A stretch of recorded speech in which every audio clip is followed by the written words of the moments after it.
What's up mga Lodi? What's up mga kabungots? Alright, nandito na naman tayo na. May video okay.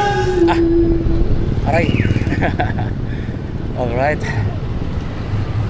ngayon mga kabungots, pupunta tayo sa Opera.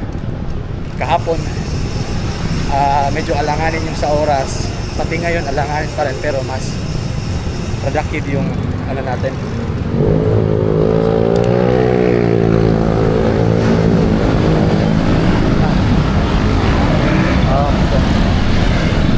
Okay. Kahapon alanganin yung oras, ngayon alanganin pa rin, pero sakto naman tayo sa tulog, no? Alright, pupunta tayo ng Opera. Try natin doon. Ensayo tayo doon. Right. Here we go.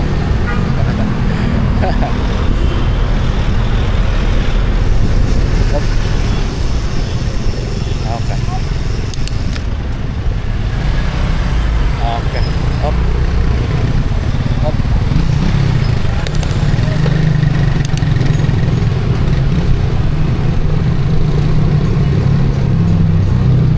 Change lang tayo ng perspective, no?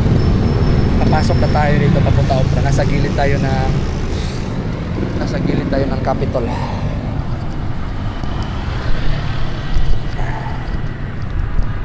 Okay.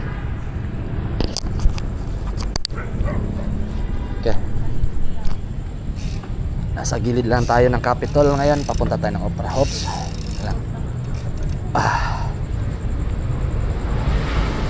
Alright. Yung last time akyat ko dito, I think last week ata yun. Medyo challenging siya. Hopefully ngayon merong improvements sa performance. Hinay-hinay lang tayo mga kabungots dito. Chill and chill. Ito na yung unang akyat niya. 2-4 agad, 2-4. Medyo masakit to sa mga ano, pag mid-ring masakit to. 2-4 na agad. Mid-ring sa gitna, 4th gear sa likod, galing sa pinakamaliit na gear, para takbong chillax lang. Walang pressure sa tuhod.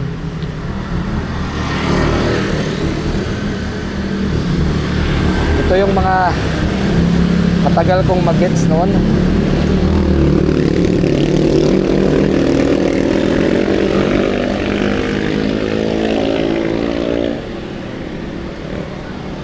Para kasi nung noon, last time, like way back 2017, 2018,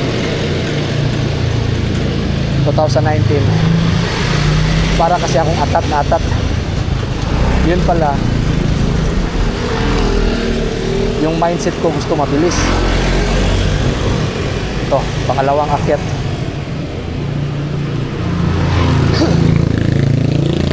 Two-four pa rin, 2-4. Noon gusto ko pala parang mabilis, parang road bike, pero mountain bike naman ang dala ko. Alright.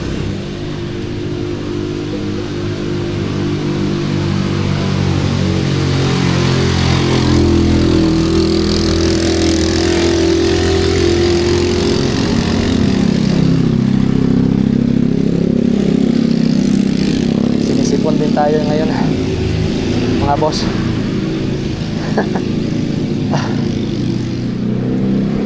drowsy nose. Okay.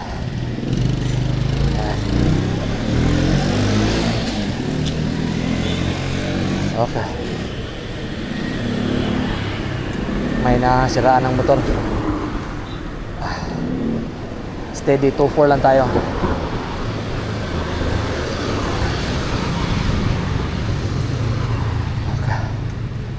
Ayan. Okay. Right. no pressure. Ngayon alam ko na yung pinaka priority natin dito mga lods is dapat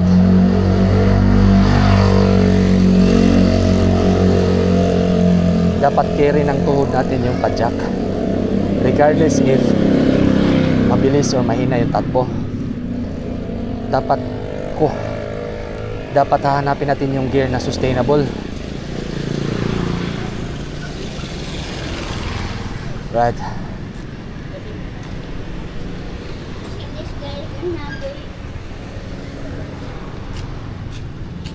Yung pangalawang priority mga idol, mga boss, is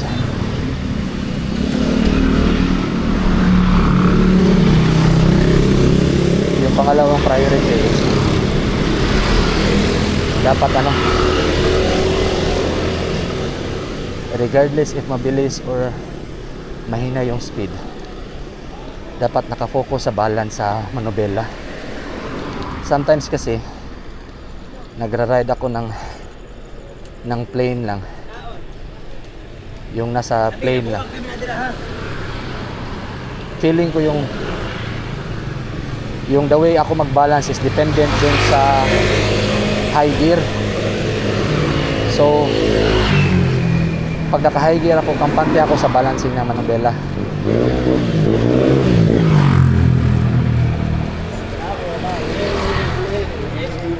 Right.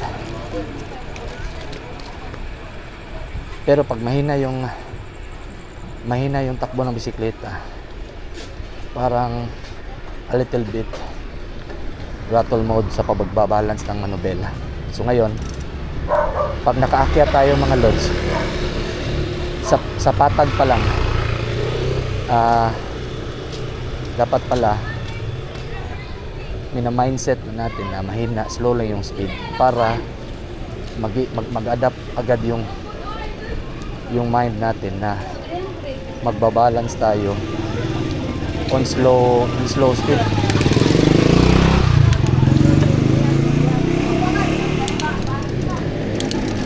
Yan, until now kahit na-play nito, naka 2.4 pa rin tayo.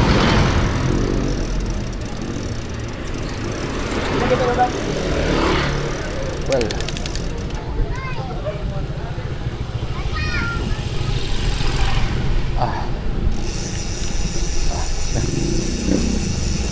right. Medyo a bit downhill, pero may isang masakit ito na uphill mga lods. So yun, yan, parang masakit to. 2.6. Try natin mga lods. 2.6. Yan, 2.6. 2.1 tayo ngayon.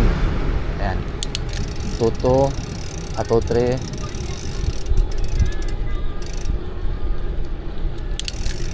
2.4.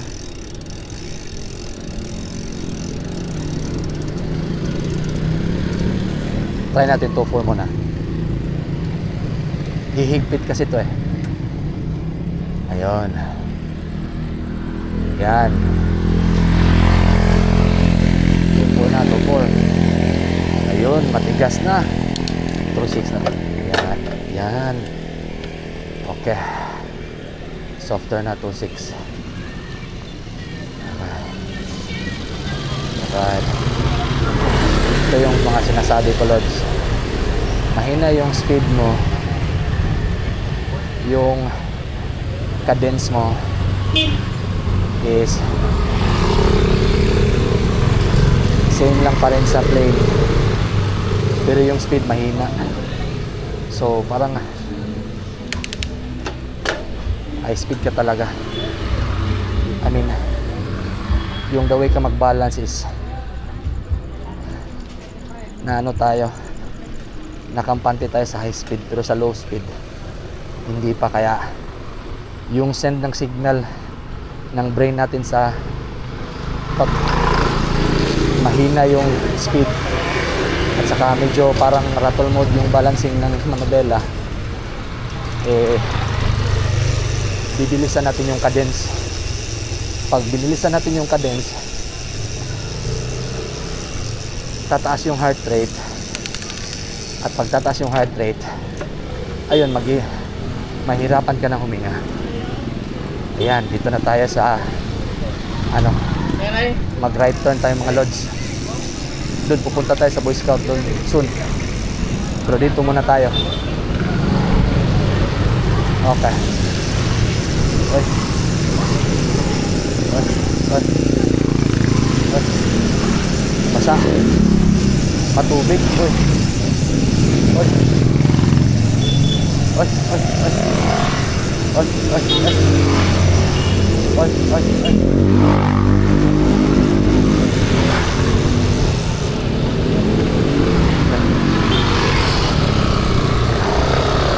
Yan. Galing ng Opra, papunta tayo ng Sudlon, papunta tayo ng Lahog.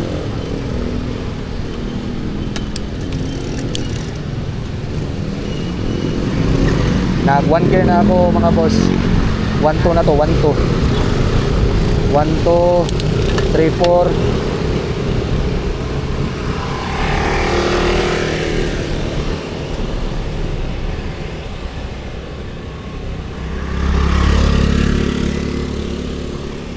Right.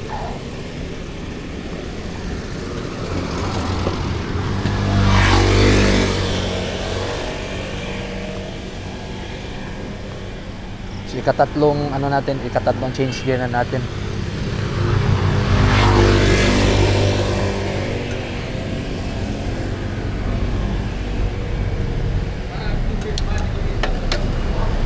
Pang-apat na change gear na natin.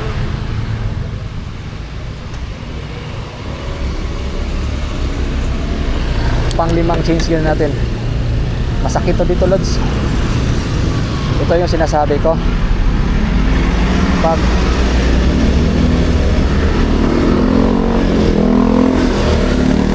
ingay lang yung padjak, malakas naman yung gear. 1.5 first gear, at saka pang-lima sa likod.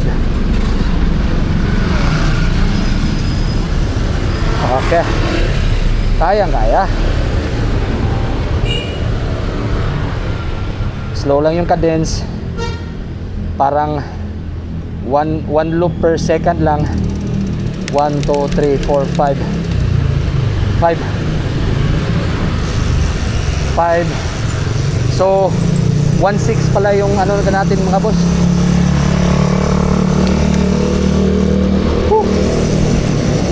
1:6. First gear sa harap, pang-anim sa likod. Grabe yun. Grabe na climb yun. Short nga lang, pero grabe talaga ang climb na yun. Masakit yun pag di mo alam yung gearing doon. Biktima na ako noon na second gear sa harap yung gamit ko. Ayun, nauubos yung gear sa likod. Wala na, na-drop ako, nahulog ako. Alright. Woo. Thank you Lord. Nakaya lang, nakaya. No pressure. Okay.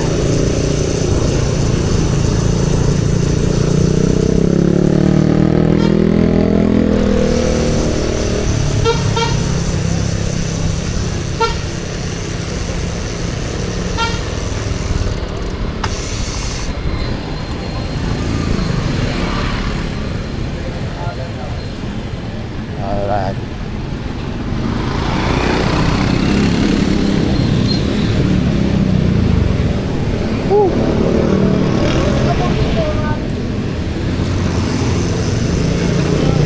Balik tayo sa Lahog.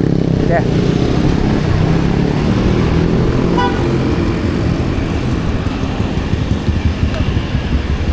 Alright, nakaya natin mga lods. Parang kampante na tayo, lods ah. Parang easy na yung Opra. Putik. Pwede na ba umakyat sa sa slump? Shit. Baka try ko pa sa Boy Scout, no? hapon, try natin sa Boy Scout. Doon sa dulo pa ng Opera. May Boy Scout doon papunta ng Kalunasan. Pwede siguro natin matry doon bago ako sumabak sa Marco Polo. Yung Marco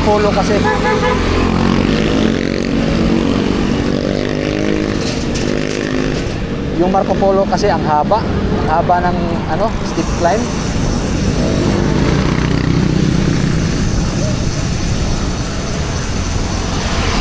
Woo!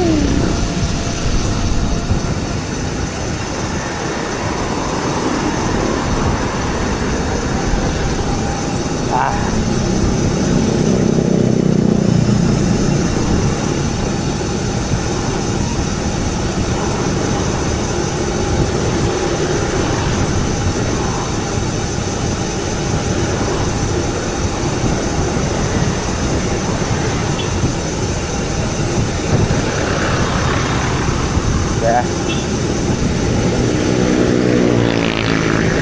Bilis lang, wala nang 30 minutes. Nandito tayo sa Gordo Avenue. Yeah.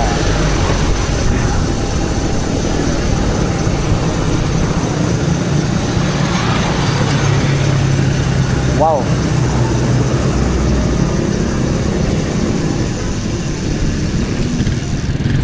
Alam ko na ba, ba't ako nakasurvive doon?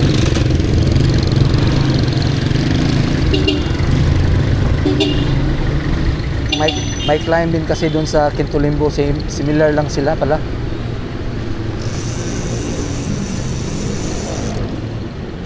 Similar lang pala sila.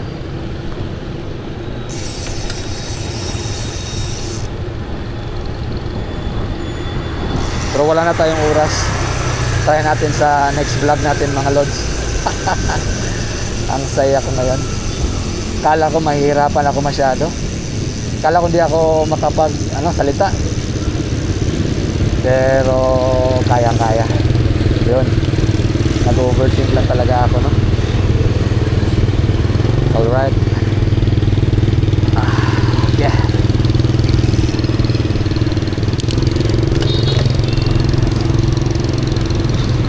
I think hanggang dito na lang mga lods. Hanggang sa muli. Until next time. See you. Bye-bye.